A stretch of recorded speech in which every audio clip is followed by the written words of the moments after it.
Hi, welcome to my channel, Hillbilly Haggot, Traditional Witchcraft, Philosophy, and Practice. I'll be your host, Tröll Huldren, and let's begin by way of introduction, since this is an introductory video. I'm an initiate of the Anderson fairy tradition, sometimes we call it Old Fairy.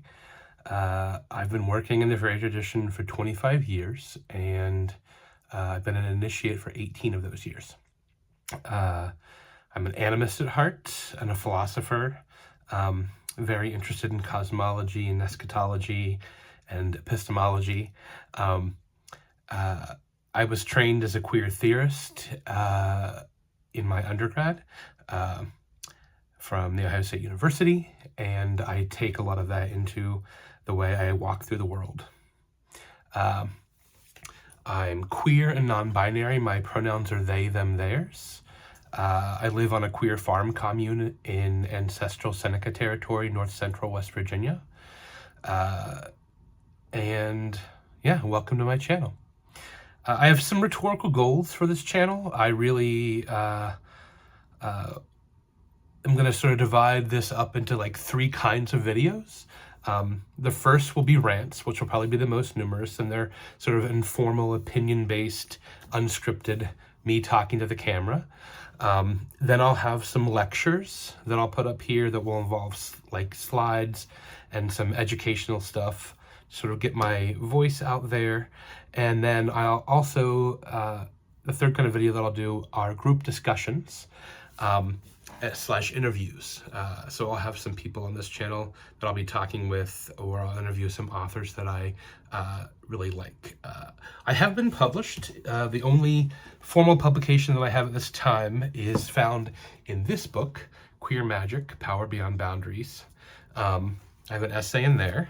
And then I often will refer to the work of a particular author whose tradition is similar enough to the one that I practice that I can use his words as analogs for discussing my own understanding. I often approach people who have published works as, places where we can sort of begin discussions because they've already put those words out there, and we can sort of riff off of what they've already put out in the public sphere. And this author, his name is Lee Morgan. He publishes both fiction and nonfiction. I'll show you some of his fiction books here. His first book that I ever read back in 2013 was A Deed Without a Name, Unearthing the Legacies of Traditional Witchcraft. It's a great tome. I think people on YouTube have already reviewed this multiple times, and it's excellent. His next book, which I think of as sort of an update for us, sort of our generation's spiral dance, is Standing and Not Falling, a Sorceress Primer in 13 Moons. It's good for both new practitioners and people who are sort of rebooting their own practice, sort of refreshing things. I found it very useful. I think it kind of does what the spiral dance did for several generations of witches, and highly recommended that one. He has another specialty book called Sounds of Infinity that's sort of about the intersection between traditional witchery and the fairy faith in particular. And then his newest nonfiction book that I've been really delighted by has been People of the Outside, Witchcraft, Cannibalism, and the Elder Folk.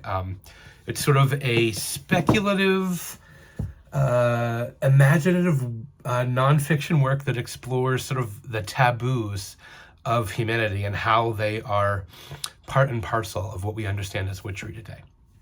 But yeah, I use Lee's words a lot because he's put out there a lot of practice and philosophy and worldview that I really agree with, and the words are already out there. I can use them to sort of as a starting place to sort of further the conversation. I do come from an oral tradition, meaning that the tradition that I practice is passed from person to person. We do read books, but our primary way of learning and education is by being shown and told and practicing with our teachers in reality, in the waking world. And so I think there's something very valuable about group work. I am someone who really much believes that nothing is accomplished alone. That the greater the work, the more hands we need, just like with any other kind of craft or construction or production of something. I am also philosophically a anarchist and a Marxist, and so I bring those perspectives with me into my craft because I see witchcraft as like a whole thing. Here are some interesting quotes that I'm going to bring up that sort of also encapsulate how I view witchcraft that might be a little different than how folks who are familiar with witchery on YouTube might see things. So they're both from Lee, because again, I like to jump off from words that I really strongly agree with. So let's begin with his first quote. Traditional witchcraft is an art that combines elements of what some call high and low magic, though I dislike those terms, he says, into a fusion where mystical attainment is achieved through sorcerous means, and where sorcery is enabled through mystical attainment. Through mystical realization. The two cannot be divided or considered outside of this relationship. Witchcraft is both a calling to perform an otherworldly duty and a path to mastery. That is the full realization of the all within self and the self within all. And then in another place, in August of 2022, he was being interviewed online in a written interview, and he was asked to how best to define his spiritual or magical path / tradition. And he responded with, most of the time, I prefer not to. And he says, words have an off-kilter relationship with witchcraft to my way of seeing things. It is very much a deed beyond names. And then he goes on to say, if I had to define my path without those words, I would say that it's a form of sorcery only suitable for some people, those we described as marked. Those people have certain forms of perception already in place which can be developed further.